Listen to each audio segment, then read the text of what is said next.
All right, good day, gents, and welcome to another episode of Father's Fire. My name's Jody Sedrick, and every week we get together to explore the joys, the challenges, the triumphs, the sorrows, and yes, the fun of being a dad. And as you guys know, I'm always looking for a good time with my family.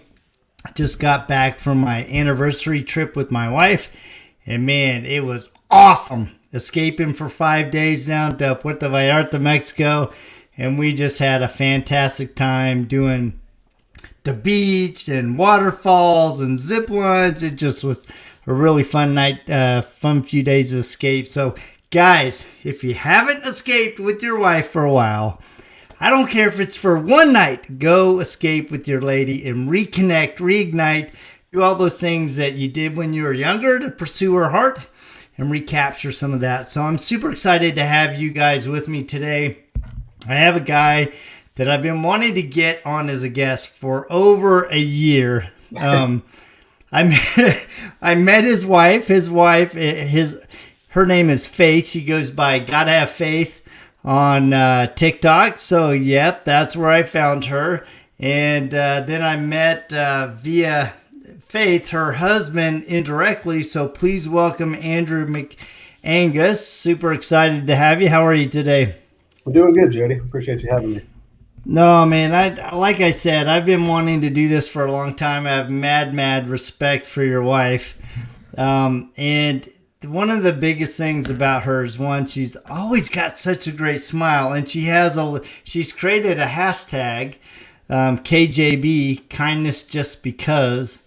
And it resonates in everything that she does. And it ripples across, obviously, things that I see you two doing together.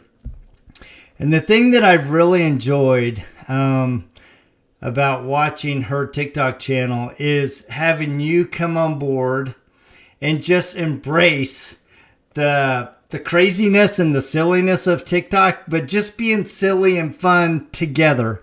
Because I think a lot of husbands miss that opportunity. Somewhere along the line, they forget that when they were 18, 19, 20, 21, they were doing crazy things, but now they're too cool. So let's talk about, first of all, let's start off with you guys and your relationship. How long have you guys been together? Next week will be our 15th wedding anniversary, but we've been together for 17. Yeah. Yep. 15 years. 15, baby. That's awesome. Yeah. A long time. Yeah. It's, 15 years, a lot can happen in 15 years.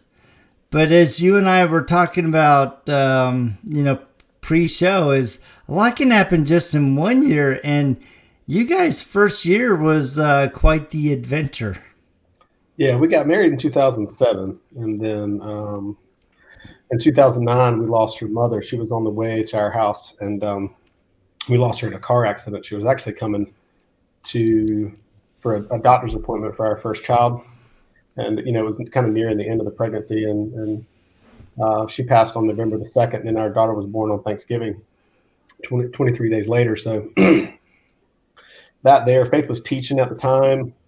And, it was Christmas break. It was her maternity leave. Her mother passed. Our child was born. And it was just too much. And so she didn't go back to school. And she hadn't been back to work since. She works her butt off, but she doesn't earn a paycheck right now. And yeah, that was definitely it was a hard hit so early on, and just being kids. I mean, yeah, children. I mean, really. I mean, I'm 38 now, and so 15 years ago, you can do the math. You're a 22, 23-year-old. It's just, I mean, by all intents and purposes, you're just a baby and a real idiot, I mean, there's no wisdom. Well, not to say you can't gain wisdom in your, early 20s, but be careful of the wisdom that you haven't earned, I guess I would say, because saying the words and experiencing the event are two completely different things. And so, yeah, that was a for that to happen 2 years in was pretty devastating.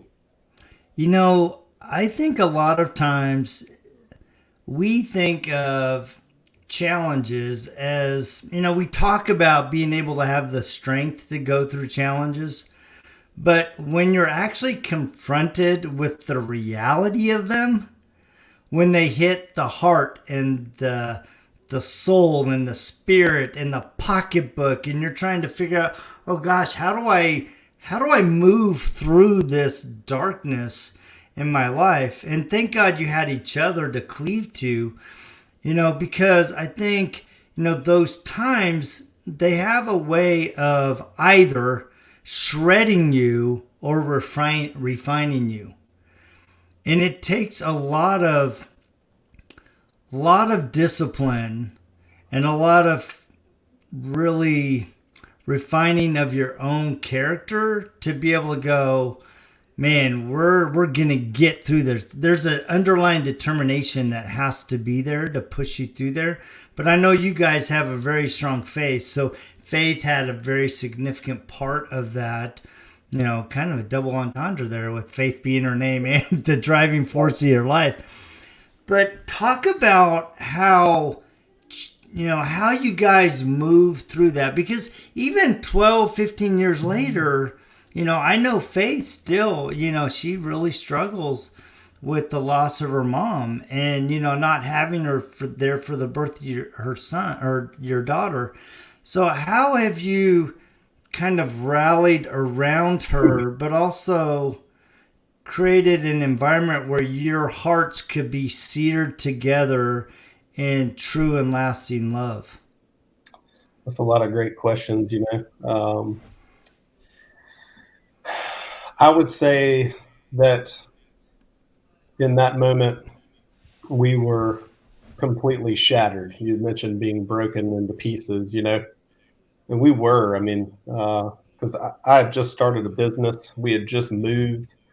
I was only 2 years into business. We had just moved, just got settled. Faith was pregnant. So our whole world just exploded. And we've been piecing ourselves back together ever since, really, because the main thing that happened that day was that, Faith, her whole chemistry changed in her body, in her mind. And she's never been the same person ever. Everything changed that day psychologically for her. The hormones of being pregnant and just the horrible nature of how it happened.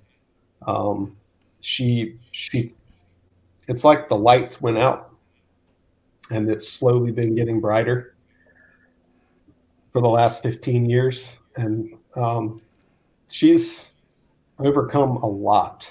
But really back then, I mean, like I said earlier, we were kids. I mean, we just were doing the best we could. I don't have, there's a huge block of time there where I don't know that either of us really have a lot of memory of. You just sort of put your head down and keep going. I mean, that's what I believe to be the truth about the human spirit, is that for all the malevolence and evil and suffering and hurt and heartache in the world that can easily take people out.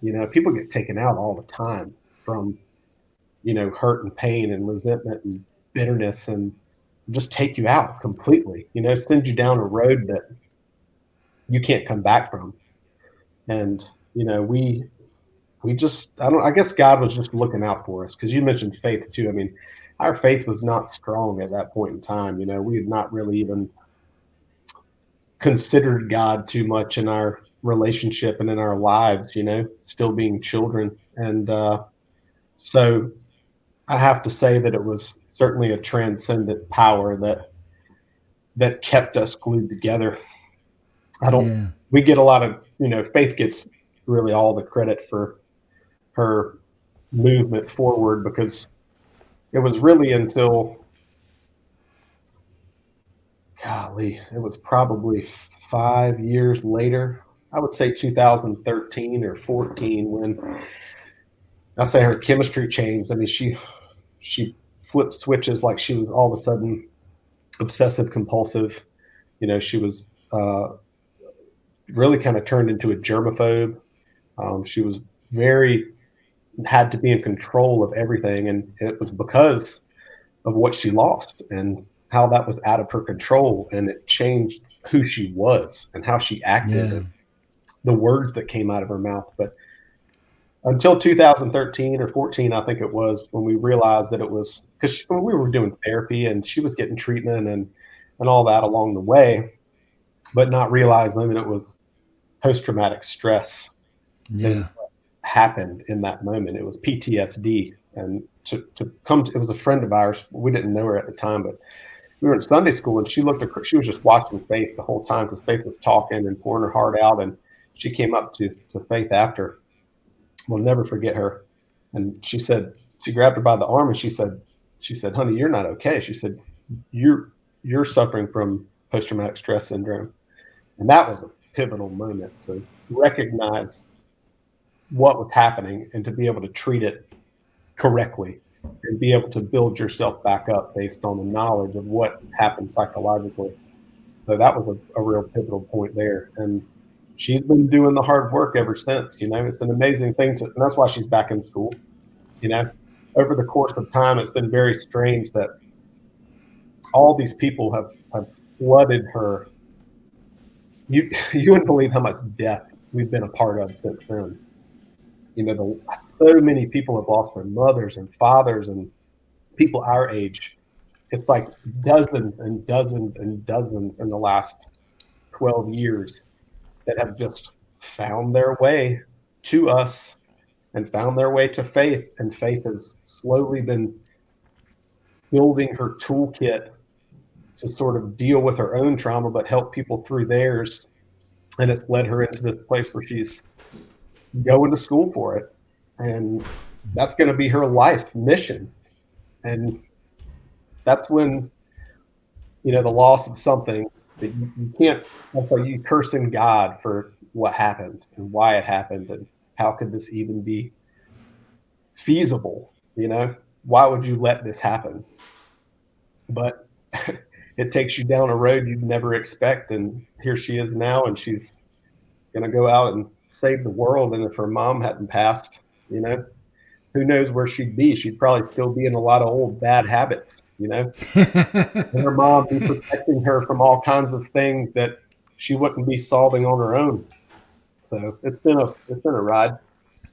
There's a couple key things in what you've shared. Is number one, I think a lot of times we go through challenges in our marriage and in our personal lives that the challenge extends over a long period of time, right? We have this tendency to go, well, all right, I got the trial. All right, I've learned the lesson. I'm done, right?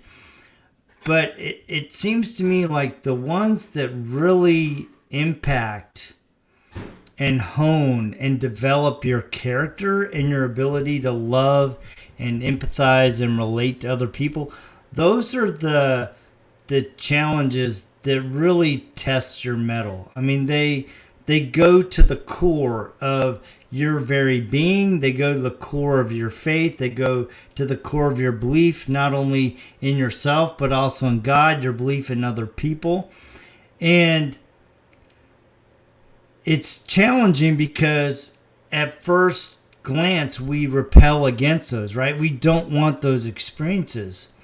But those are the refining experiences that truly do enable us to become gentler, kinder people if we embrace the development process, right? And it's hard because we don't want the trial, but yet at the same time, those trials are the thing that really refine us into kind people, or they can repel us and really harden our heart. And I think a lot of times we get frustrated by the time, right? We're in a hurry to get it through. Well, it's like, when does the sun shine on my life? It's like, gosh, and Judy and I were just having this conversation. We have a really good friend that she just lost her dad, and then 2 months later, her mom's got breast cancer. right? And we're like, all right, she's like, okay, God, I can do with this. And then the second, oh, really, God? Come on, really? This now?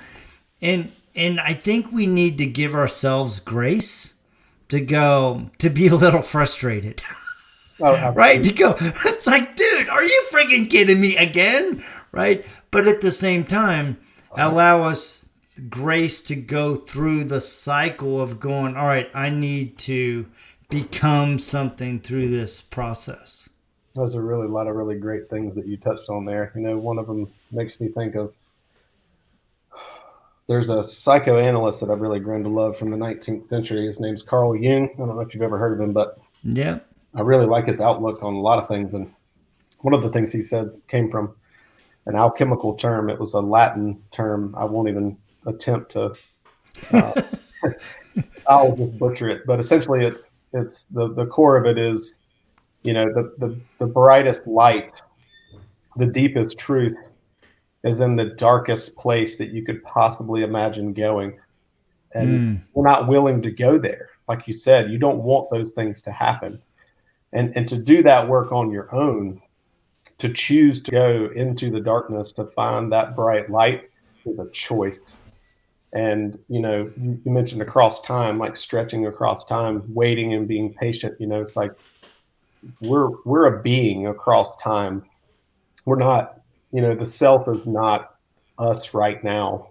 It's who we are across time, and we have to love our future selves more than we love ourselves now, or we're just stagnant, because if this is the best version of me, then let's just go ahead and get this thing over with. I've got a lot of work to do, and you have to be willing and able and consciously dive into those deep, dark places to improve. And it's like, those people that give you the wisdom that you don't know about. It's not the people that say the words and you're like, oh, that's a really great thing, or sort of a cliche term. You can tell when they say it that they know it and they've experienced it, and it sits with you, because that's wisdom earned. And nobody wants to earn that kind of wisdom, the stuff that they went through, or feel the pain, but to come out on the other side, it's like, man, that's strength. And that's the only way that we can gain strength, I think, is through those experiences. Because if your life is perfect, it's like, awesome, man, good for you, like, great. If you're not suffering right now and things aren't bad, like, hooray, like, high five, dude, because I'm happy for you, really. But like, wait for it, because it's coming. So build the ark before the flood comes, right? Yeah, my wife always says anytime we get kind of a season of peace, she's always like, all right, what's next? What's around the corner? Yeah. What do we need to be prepared for? And talking about preparation, one of the things is I was thinking about, what Faith has gone through and what she's become, and how many people have been drawn to her because of her experience. I think a lot of times we don't realize that the pain, the sorrow, the challenge that we've gone through as a family can be, and often is, the exact blueprint that somebody else needs in the challenge of their life. And if we're willing to share and to be a beacon of hope and say, you know what, yeah, I went through this really, really sucky part of my life, and this is what I learned in the process, and this is who I've become, it enables people to go, you know what, they did it, I can do it too. And man, I see who they've become. And I think and I don't know if you've ever stepped back and really looked at you and Faith. I mean, I invite you to go look at her TikTok and just scroll through all the ones with you and her. And then you guys listening, go check it out. Gotta Have Faith MC on TikTok, and scroll through them, and particularly look at Andrew's and Faith. And the thing that I see overwhelmingly is two things. Number one, an absolute adoration of each other. and an absolute enjoyment of each other.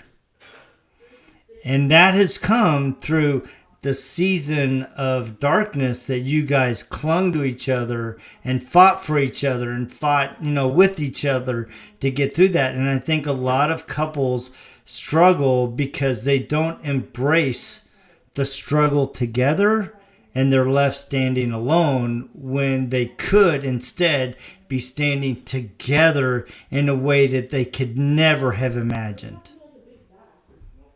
Absolutely. That's marriage. It's like two people are better than one.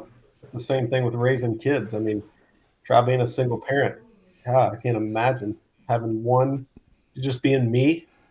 Forget about it. It's like, I think they say better half for a reason. I'm the lesser of the two in that relationship. I'm lucky to have Faith. She's very, very strong. But the TikTok is fun. I didn't know what to do with it at first. It started in the pandemic. Right when the pandemic hit, she was just making funny faces and doing videos to make herself laugh. And she was having fun with it because she was stuck in the house with the kids, and we were doing virtual school, and she was going nuts. And it was an outlet for her just to experience some joy and have some fun. And then it turned into, before long, she did this. Our buddy Anthony that delivers packages here from Amazon. There was a couple catalysts there, and she was also doing, like you mentioned, the hashtag KJB. She was raising money and giving that out, and just having so much fun with it, and just really getting a lot of joy out of it, and gained so much traction. It's like, man, all of a sudden, she has all these followers, and it's like, okay, well, what do we do with this? And I didn't, I wasn't into it at first, just because guys do. They're like, the heck with all that, but. Yeah. It's really been a good thing for our relationship to, like you said, just be goofy and have fun. A lot of times it's at night, it's like before bed or something, or, when the kids are driving us crazy, we'll lock the door and just make a couple dancing videos. And she has so much fun with it that I've learned to have fun with it. And so then we have fun. So, there's nothing better than that, really. I love that.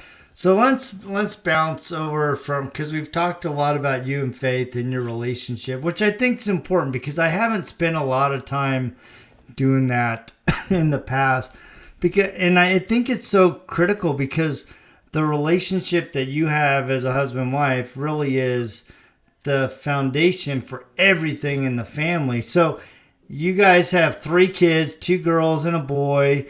What, the youngest is 6, oldest is 12. So you're in that fun age where they're really discovering themselves. So let's talk about being a dad and what's been fun for you. It's crazy, Yeah, well, they're all 3 years separated, so it was like we had a run where it was like diapers for a decade. It's like never stopped. It was always diapers, but it's been interesting to watch them all. They're all so different, and you want them to hurry up and be.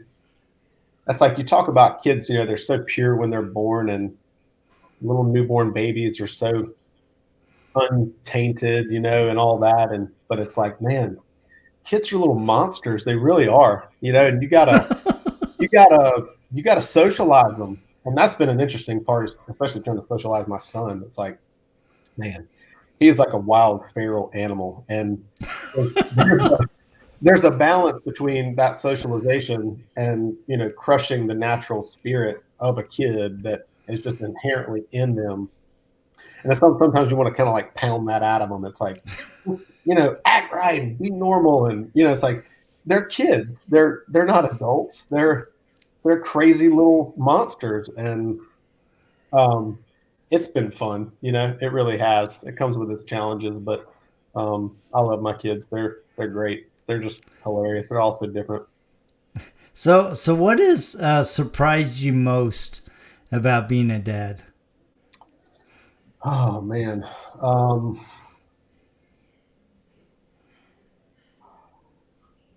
Probably how much I'm able to handle, like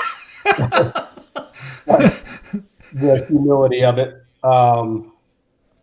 And we're still so early on, I feel like, our oldest will be a teenager next year, and that's been a very interesting thing to watch, the big transformation of mind and body. It's like she's mutating into a different human being, and that's been interesting to watch. But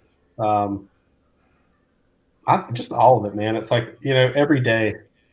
And I would say recently has sort of been like a flood of, I would have to say, like divine intervention.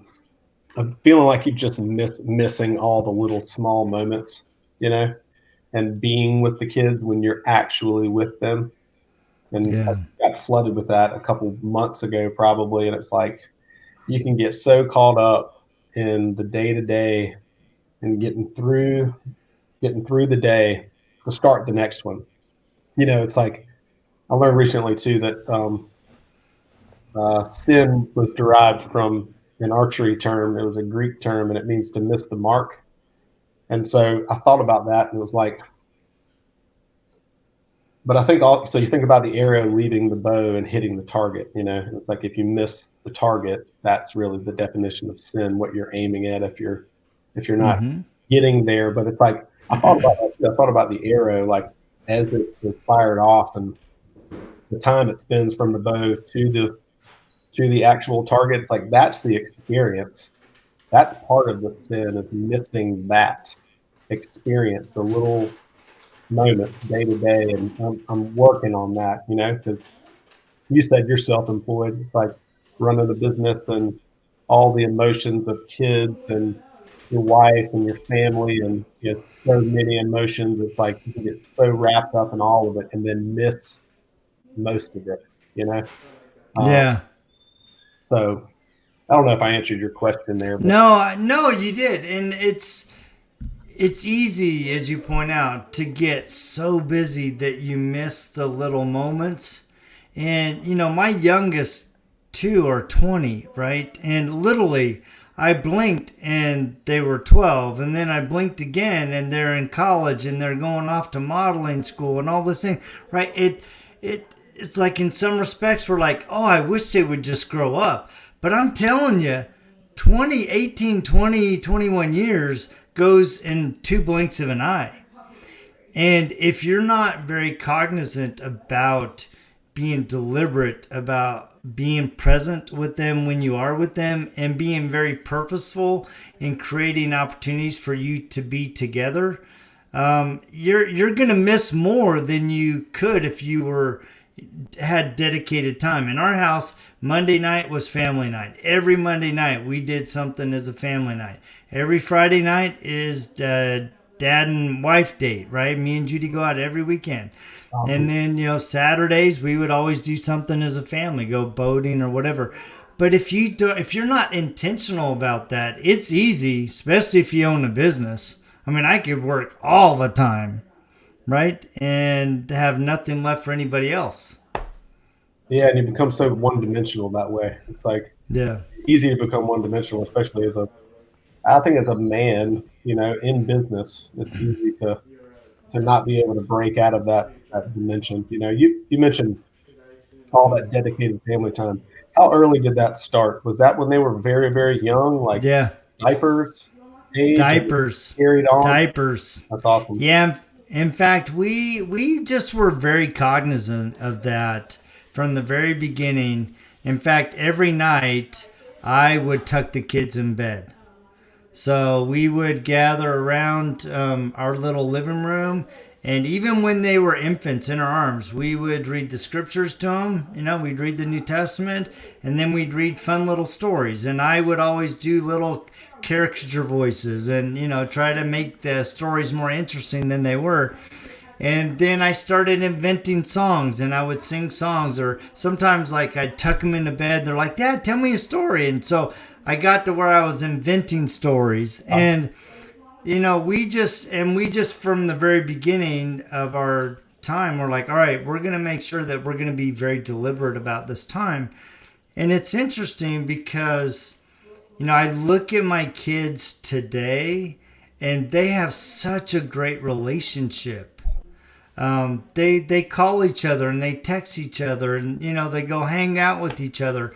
And in some respects, I recognize in some families that's unusual. In fact, I've just remembered, I'm the oldest of 8 kids, and my dad, he was in the Navy. We were poor. I mean, I mean, we were struggling, right? But my dad, we always had Monday night as family night. We always had a boat. We go out together. And so it's kind of an extension of the things that I saw my dad do. But I remember one time, and this is when Judy and I had been married like probably 10, 12 years. My dad and some siblings came in, and I invited a coworker to go hang with us on a Saturday. And so we had a blast. I mean, just a great time. And then on Monday, we came into the office, and we're starting to work. And he goes, Jody, he goes, thanks for inviting me. He goes, man, I had such a great time, but I'm telling you, your family is messed up. I'm like, what do you mean? He goes, your family's not normal. He goes, families don't like each other. They don't have fun together. And you guys were having fun. And I think it's, it goes back to being very deliberate in building a family unit and going, you know what, we're a family. We're invested in you. I'm your dad. I'm going to go to all your games. Judy and I are going to be your biggest fan. I mean, everybody knows, if you come to the UVU game, who's going to have green hair and rah-rahs, right? It's going to be me and Judy, right? But we're also kind of not ashamed to be silly. But even if you're not that kind of parent, that doesn't mean that you can't be totally invested in your kid's life and in your wife's life. But it comes down to making time for each one of them. Yeah, you've got to be deliberate. There's no chance that it's going to happen by accident. You've got to be conscious of that time and the moments, like you said. You have to be conscious of the moment. That's it sounds like you've got a strong faith. That's half of the gospel. That's don't worry about tomorrow. Tomorrow will worry about itself. Worry about today, and the rest of that is keep your eyes fixed on the kingdom. So it's like that's the gospel in a nutshell. Is and I think we can easily, I often wondered, like when I had that sort of, I can't describe it as anything else other than transcendent or at least divinely encouraged. It was about the moments, it was one of those like stand at the door and knock moments where it's like, rather than just mouthing the words, you have to really want to know the answer to the question. And it's like, because most of them hurt, most of the answers hurt. It's like, man, you're not in the moment that you need to be. And that's half of life. You can miss percent of your life by not being present. And I guess I had this thought of how many other people live that way. Is it a high percentage, or am I a rare case in that sense? And you kind of start to observe other people in that way. And I think a lot of the world lives that way.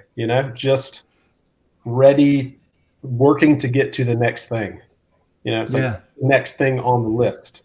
It's like you're living to get to the next thing rather than experiencing the thing that is actually happening in front of you. And it sounds like you've done a lot of that. So that's my hat's off to you, man, because it's like you have to. That takes work to do. Like it's very conscious and very intentional, and it takes, like you said, it's a time investment. I mean, that's you pour your time into your kids and your family and your wife, and you only have so much time to give. And it sounds like you gave them most of that. So hats off to you, brother. Well, we're trying. It's and I think too. I think there's a lot of people that listen to my podcast, that are single dads or single moms, and they're like, well, man, things didn't work out for me, or I didn't have a dad to emulate. I'm like, look, start from where you're at, right? Start from where you're at and become what you wish you would have had. And it's amazing what you can do just by starting from today, that you can change the trajectory of a generation, of generations, starting with you. And so you can be the linchpin that changes everybody's course. I mean, you can break, like last week I was talking to Eric Gallen, he broke the chain of abuse and addiction, right? But it took effort, it took commitment, it took pulling God into him and his wife's relationship. And so just because you didn't have great pedigree or great experiences doesn't mean that you can't move forward in a positive direction, led in light, and seeking truth and light and hope and carving a new path. So looking back, so I got two last questions for you. Looking back, actually just one, actually two. What have you discovered about yourself through the process of being a dad and being married? And two, what do you recommend? What do you think is absolutely critical for other men to do in their families? Well, there's a lot of things, but we can't cover all of those. Man, what have I discovered about myself? Good Lord. I would say the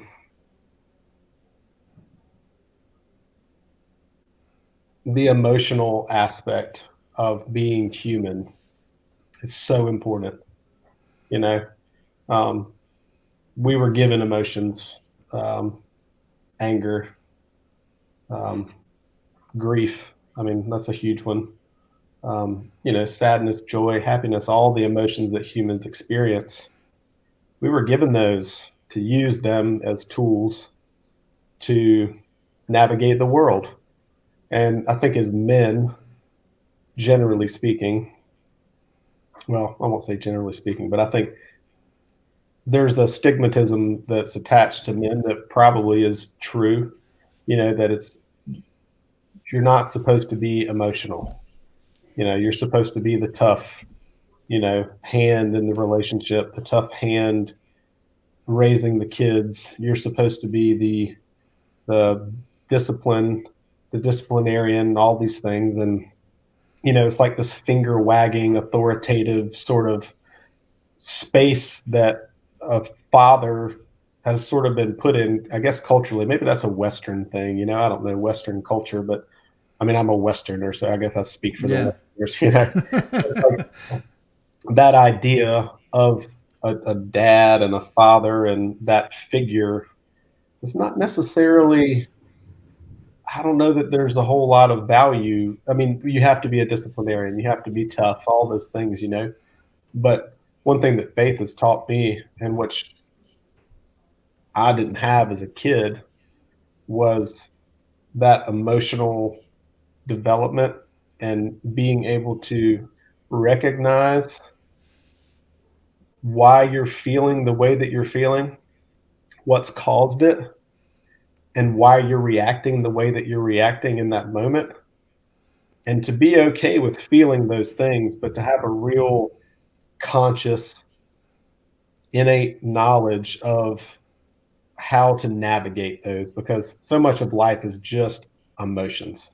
I mean, it's just a reaction to something that happened, and that can lead you in so many different directions. And that's what we try to tell our kids, It's like, be mad. It's fine. It's like, it's so easy as a parent to just want them to stay in line, to just be like, quit being an idiot. It's like, they're idiots. They're kids. They don't know any different. But to navigate those emotions, like we have to sit our son down. He's very ADD and very, just sort of erratic. And it's like, but that's his spirit, and it's like, he gets to be that at home because he can't go out in the world and be that in society, because society will reject that completely.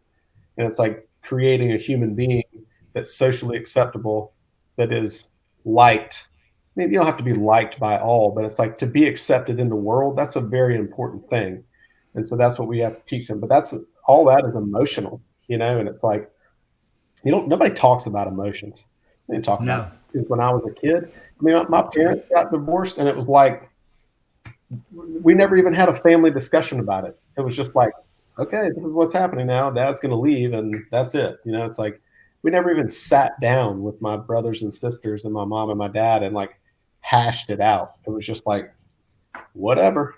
And that had a lasting effect on me and my brothers and sisters. And you sort of brush that off as an adult. But it's like, man, you go back and rewinding the clock and diving into those dark places like we were talking about earlier. Man, you just don't want to look there sometimes. But a lot of those things could have been helped and prevented. And I would say, as a dad and as a husband, to anyone listening, man, help your kids with their emotions, because it can either hurt them or help them. And if they don't know how to navigate them, they're going to be in trouble, man. And if they're not confident in themselves or who they are, and you build them up in that way, they're going to be in trouble. And with us, we didn't realize it until, late in our 30s. It's like, we could have done a lot with that, 20 years ago. So that's, again, I don't know if I answered the question, but no, I love that. I love that perspective, because I think, to your point, we don't talk about emotions as men, right? It's always man up, buck up to get through it, just deal with it, shoulder it on your back and move through it. And we have a tendency to feminize sensitive emotions. Oh, quit being a girl, quit being a sissy. Right? How many times, when I was a kid, oh, you're just being a sissy, man up, right? When we all have the exact same emotions, men or women. The difference is women have been taught to embrace those emotions and talk through them and explore them, whereas men have been told to put them in a little box, shove them away, and never address them. And what that does is it creates a delayed consequence of never facing the hurt of that moment. And we got to do better, just like you said. We got to do better about helping our boys and ourselves be able to not only embrace those emotions, but be able to express them and deal with them in a healthy way that doesn't leave us, hopeless and walking through darkness while we're putting on a good face. Absolutely. Because, sometimes we have to put on the face that exists in the world. And that's society, You put on your work face, and it's like your grocery store face and all the things that you have to do to be out in the world, with people. But yeah, when you get home, that's when all the things settle in. And if you're not dealing with a man, that's like the story, the archetypal story of the dragon. It's like, you slay the dragon, you get the gold. Yeah, man, that makes sense. It's like, kill the dragon. Don't run from it, because it'll always chase you. They get bigger, they don't get smaller. They grow up, they become big dragons. And then now they're just after you, man. And if you don't turn around and face them, they're going to chase you your whole life, and then you're just going to be running. You're going to be running from everything. And then you can't help anybody because you haven't faced the things that you need to face. And we don't want to face those too late in life, because sometimes there's no coming back, So yeah, that's what we're mainly focused on with our children, is like talking it out, that's good. Explain it. What are you feeling, and really just get down and dirty with it, and make sure they know how to use their words properly. Like you mentioned, articulating earlier, using the right word for the right moment. Man, that's a very powerful skill.